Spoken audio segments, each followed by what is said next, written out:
Preparing a large-scale festival such as Stirring Odissi in 2008 in Kuala Lumpur was a one-in-a-lifetime undertaking, as it may be impossible for us to take on such a large-scale festival ever again.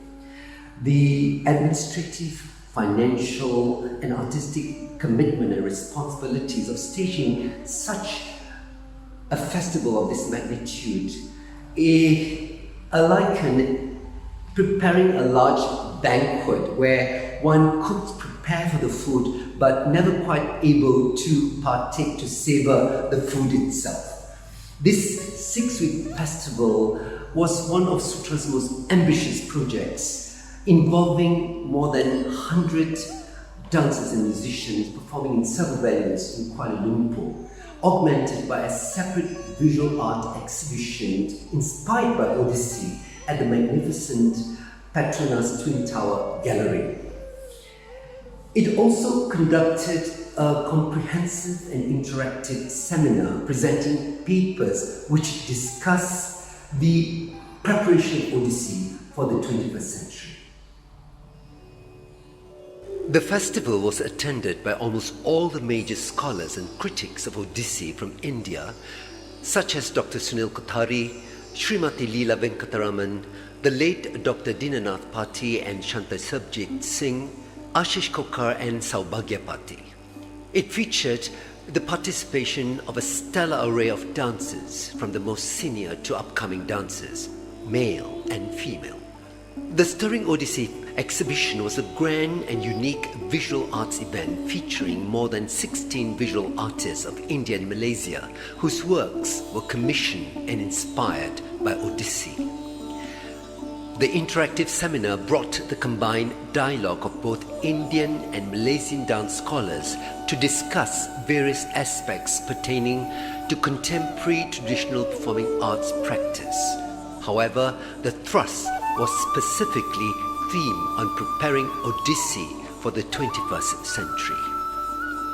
The week started with the Gotipua dances, a folk tradition where young male dancers dressed in female attire performed dances now known as Odissi. Most of the reconstruction of Odissi had been from the Gotipua tradition rather than from the Mahari or Devadasi tradition of Odisha. We had made several previous trips to the Gotipua village of Raghurajpur and also to the Konarak Natya Mandap to observe this unique folk Odissi tradition, especially pertaining to the Bandha Nritya or acrobatic poses. A number of the pioneer gurus, such as the late Guru Kalucharan Mahapatra and Gangadhar Pradhan, hailed from the Gotipua tradition.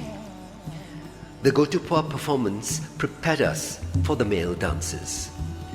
Many budding and established male Odissi dancers were featured, and we remembered the compelling solo dance of the young Rahul Varshni from New Delhi. The performances also gave us a glimpse of the different textured dynamism of male dancers from Orissa Dance Academy of Bhubaneswar and Sutra Dance Theatre, Kuala Lumpur. Next was the female Odissi dancers. And who could forget the intense inner power of the Shiva dance and the alluring rendition of Nindati Chandana by the late pioneer Odissi Guru Minati Mishra. The stage was graced by many young Malaysian dancers such as Sutra to dancers Mithali Pallavidas, Arushi Mutkal, Janabi Behera from India and the US. The senior luminaries of the Odissi tradition such as Madhavi Mutkal, Ranjana Gauhar, Aruna Mohanty, Sharmila Biswas, Jyoti Shivastava, Masako Ono, right to the electric performances of Sujata Mahapatra, Bijoyini Satpati and Surupa Sen brought the magic of Odissi on the Malaysian stage.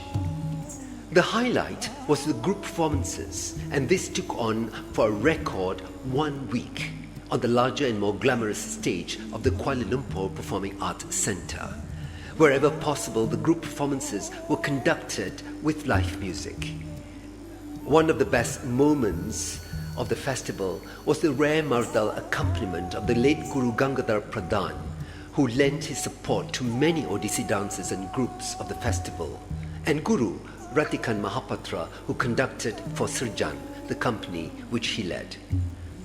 The groups featured were the Odissi Dance Academy and Srirjan of Bhubaneswar, Gandharva Mahavidyalaya of New Delhi, Odissi Vision and Movement Centre of Kolkata, Nityagram of Bangalore, right to Suvarna Arts of Johor Bahru and Sutra Dance Theatre of Kuala Lumpur. They performed their latest compositions. It must be mentioned that Stirring Odissi Festival in Kuala Lumpur was a meticulously curated festival which remained in the minds of those who participated and attended as one of the great highlights of the international Odissi encounters. By then, for over 25 years, Sutra had prepared a fertile soil for Odissi to take root in Malaysia.